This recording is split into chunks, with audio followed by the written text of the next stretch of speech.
اور اس نے ان بیویوں سے تمہیں بیٹے بھی دیے ہیں، بنین اور پوتے بھی عطا کیے ہیں۔ مویشیوں کے فوائد، پھر اللہ فرماتا ہے کہ اللہ نے جانوروں کی کھالوں، ان کی سکن، اون، ان کی جو اون ہے جو فر اترتی ہے، اور بال جو ان کے شعر ہیں، ان سے ایسی بہت سی چیزیں پیدا کر دی جو زندگی میں تمہارے کام آتی ہیں۔ پھر آپ امیجن کیجئے گا، سوچیں ذرا ان سے کیا کچھ بنتا ہے۔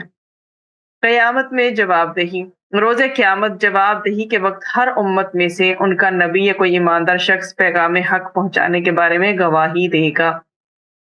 پھر نزول قرآن کی بات ہے، ہم نے ایک کتاب قرآن تم پر نازل کی ہے جو ہر چیز کی صاف صاف وضاحت کرنے والی ہے اور ہدایت و بشارت ہے۔ پھر 3 بھلائیاں اور 3 برائیاں جن کا ذکر کیا گیا آیا 90 میں۔ اللہ تمہیں 3 بھلائیوں کا حکم دیتا ہے، وہ کیا ہے؟ عدل، احسان اور صلہ رحمی۔ اور 3 برائیوں سے اللہ تعالیٰ منع کرتا ہے، وہ ہے برائی، بے حیائی اور فحاشی، اور ظلم و زیادتی۔ قسمیں کھانا، اللہ تعالیٰ نے اہل ایمان کو کہا کہ آپ اپنی قسموں کو آپس میں ایک دوسرے کو دھوکے جو دینے کا ذریعہ نہ بناؤ، چیٹ مت کرو۔ قسم کھانے کی ضرورت بھی پڑ جائے تو ان قسموں کو کہاں یوٹیلائز نہ کرو، چیٹ کرنے کے لیے یوٹیلائز نہ کرو۔ پھر قرآن کے نزول کی بات ہے کہ یہ لوگ کہتے ہیں کہ تم نے یہ قرآن خود گھڑ لیا ہے یا تم گھڑتے ہو، ان سے کہو اسے تو روح القدس جبرائیل علیہ السلام نے ٹھیک میرے رب کی طرف سے بتدریج 23 سالوں میں اتارا ہے۔ پھر حلال و حرام کی باتیں ہیں کہ اللہ نے جو کچھ حلال اور پاک رزق تم کو بخشا ہے اسے کھاؤ اور اللہ کے احسان کا شکر بجا لاؤ۔ اللہ نے جو کچھ تم پر حرام کیا ہے وہ مردار ہے، وہ خون ہے اور سور کا گوشت ہے، اور وہ جانور جس پر اللہ کے سوا کسی اور کا نام لیا گیا ہو۔ اور پھر حضرت ابراہیم علیہ السلام کی تعریف کی گئی ہے کہ وہ اپنی ذات میں ایک امت تھا۔ Look at the appreciation words کہ کیا کہا جا رہا ہے کہ وہ اپنی ذات میں خود ایک امت تھے۔ سبحان اللہ، اللہ کا مطیع، اطاعت گزار، یکسو، فوکسڈ اور نعمتوں کا شکر گزار تھا، گریٹفل تھا۔ تبلیغ کا طریقہ پھر ہے کہ پارے کے آخر میں اللہ نے دعوت حق اور تبلیغ کا طریقہ بتایا کہ یہ کام بڑی حکمت اور عمدہ نصیحت کے ساتھ ہونا چاہیے۔ صرف یہی نہیں، زندگی کا ہر کام ہی حکمت مانگتا ہے، اور نصیحت کا انداز بھی وہی مانگتا ہے جو انتہائی خوبصورت ہو، تبھی لوگ قریب آتے ہیں، اپنے بھی ہوں چاہے پرائے ہوں۔ پھر خواہشات کی بات ہے، فسوف یعلمون، پس ان قریب وہ جان لیں گے۔ تو اس میں کیا ہمیں بتایا گیا؟ بالکل آغاز تھا سورہ کا، لمبی آرزوؤں کی ممانعت کی گئی ہے، منع کیا گیا ہے کہ لانگ ڈیزائرز کو اپنے ساتھ مت باندھو، نقصان کیا ہوگا تمہیں ان آرزوؤں کا وہ ابھی آپ کو بتاتے ہیں کہ لمبی آرزوؤں سے پہلے منع کیا گیا، ان کا پھر نقصان بھی ہے، اور اپنے آج سے بینیفٹ اٹھا لو۔ تو روایت کیا آتی ہے کہ جب بندہ اپنی آرزوؤں کو لمبا کر لیتا ہے تو اس کے عمل خراب ہو جاتے ہیں۔ تو یہ دنیا ہے ہی دار العمل، ملی ہی ہمیں عمل کرنے کے لیے ہے۔ جب لمبی امیدیں، لمبی آرزویں باندھ لیں گے، ضرورتوں سے ہٹ کے خواہشات کی طرف بھاگیں گے تو عمل خراب ہو جائیں گے۔ رسول اکرم صلی اللہ علیہ وآلہ وسلم نے فرمایا، میرا شانہ پکڑا اور فرمایا، دنیا میں اس طرح رہو گویا کہ تم مسافر ہو یا راستہ عبور کرنے والے ہو۔ اور ابن عمر رضی اللہ عنہما کہا کرتے تھے کہ جب شام ہو جائے تو تم صبح کا انتظار نہ کرو، اور جب صبح ہو جائے تو تم شام کا انتظار نہ کرو۔ اپنی تندرستی کو اپنی بیماری سے پہلے غنیمت جانو۔ نو ون نوز کہ کب وہ بیمار ہو جائے، ایک تندرست اور صحت یاب شخص بھی۔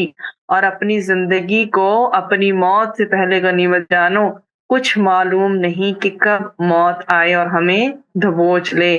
اللہ تعالیٰ ہمیں غنیمت جاننے کی توفیق دے، اپنی تندرستی کو بھی اور اپنی زندگی کو بھی۔ اگر کسی کو بھی کسی قسم کی کوئی کمزوری یا مرض لاحق ہے تو اللہ سبحانہ و تعالی سب کو مکمل صحت عطا فرمائے۔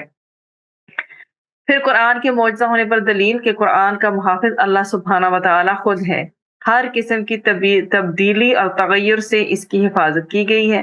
کوئی اس میں کسی قسم کی ایک حرکت تک کی تبدیلی نہیں کر سکتا، نہ ہو سکتی ہے. کسی بھی قسم کا اضافہ یا کمی، نہ تو ایڈیشن کوئی ہو سکتا ہے، نہ کوئی کمی. جیسا ہے ویسا کا ویسا ہی رہے گا، یا اس کو تبدیل کرنے کی قدرت کوئی بھی نہیں رکھتا.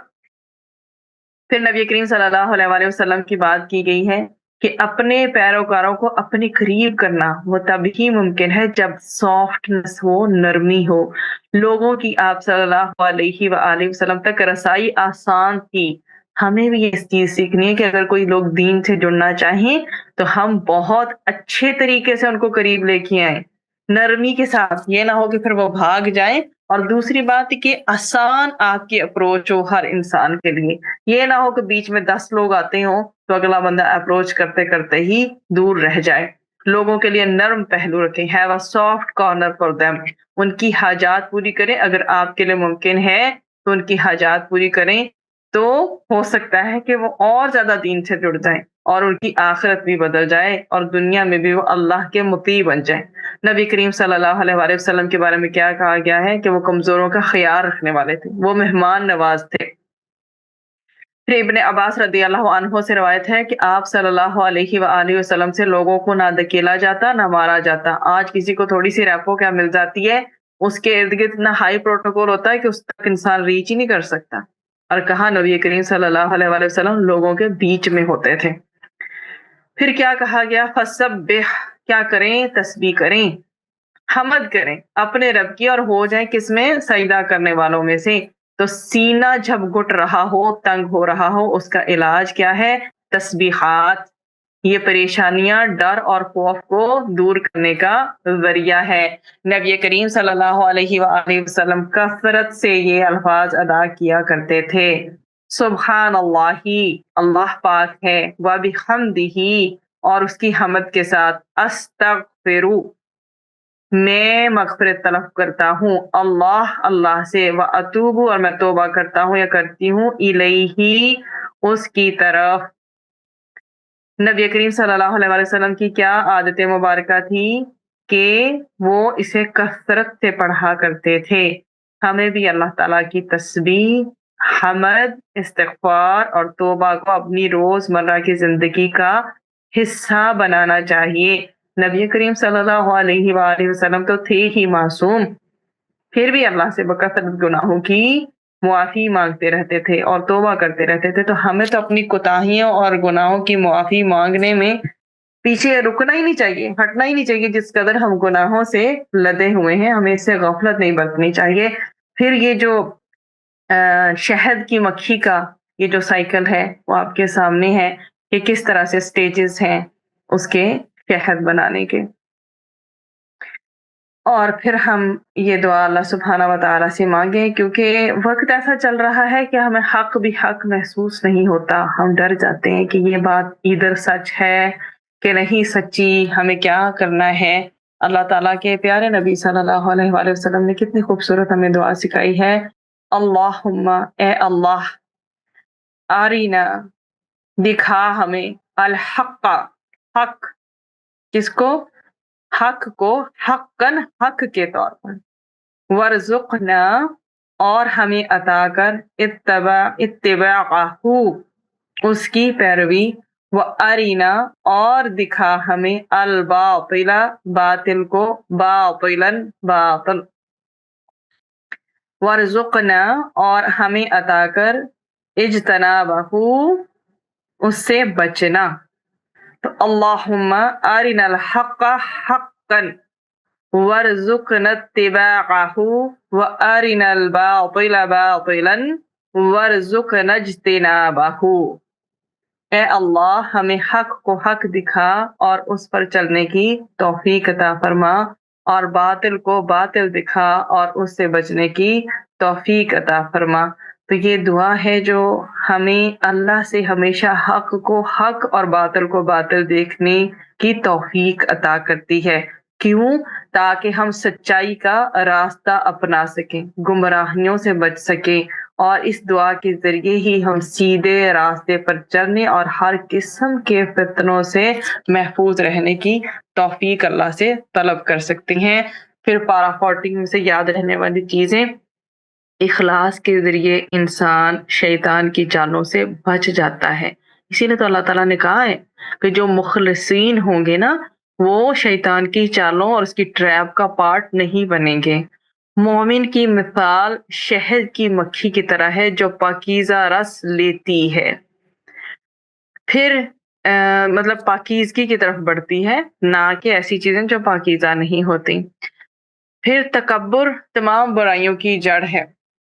اچھا، یہ جو مکھی ہے اس کا بھی اس قدر خوبصورت اللہ سبحانہ و تعالیٰ نے جو ہے وہ بیان کیا ہے کہ مکھی جو ہے وہ ایسی ہے، خاص طور پر جو شہد کی مکھی ہے وہ ایسی ہے کہ وہ کیا کرتی ہے کہ وہ مومن کی اللہ تعالیٰ مثال اس کے ساتھ لے کے آتے ہیں کہ بے شک مومن کی مثال شہد کی مکھی کی طرح ہے جو پاکیزہ چیز کھاتی ہے، پاکیزہ رزق خارج کرتی ہے، اور جس پھول پتی پر بیٹھتی ہے نہ وہ ٹوٹتا ہے اور نہ وہ خراب ہوتا ہے۔ تو یہ دیکھیں کہ اس کی کوالٹیز کیسی ہیں۔ سب سے پہلی بات تو یہ کہ یہ پاکیزہ چیز کھاتی ہے، جو چیز اسے خارج بھی ہو رہی ہے وہ بھی پاکیزہ، جس پھول اور پتی پر بیٹھتی ہے اس کا کچھ خراب نہیں ہوتا۔ ٹھیک ہے، تو ہمیں بھی اپنے آپ کو اینالائز کرنا ہے ذرا مکھی کے ساتھ، شہد کی مکھی کے ساتھ، کہ ہماری پرسنالٹی کیسی، کیا ہم میں یہ خوبیاں ہیں۔ تکبر تمام برائیوں کی جڑ ہے، اس سے اللہ تعالیٰ ہمیں بچائے۔ اللہ سبحانہ و تعالیٰ کی پہچان انسان کو اس قابل کر دیتی کہ وہ بہت سی مشکلات سہ جاتا ہے، کیونکہ وہ جانتا ہے میرا رب میرے حال سے واقف ہے، میرے رب کو سب پتہ ہے۔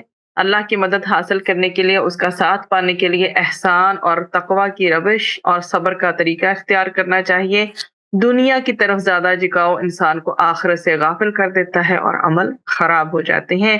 اللہ تعالیٰ ہمیشہ ہمیں صراط مستقیم پر چلنے والا بنائے اور ہماری تمام عبادتوں کو جیسی بھی ٹوٹی پھوٹی ہیں قبول و منظور فرمائے، ہمارے تمام گناہوں کو بھی نیکیوں میں بدل دے۔ اس رب کے لیے کچھ مشکل نہیں ہے۔ وآخر دعوانا ان الحمد للہ رب العالمین۔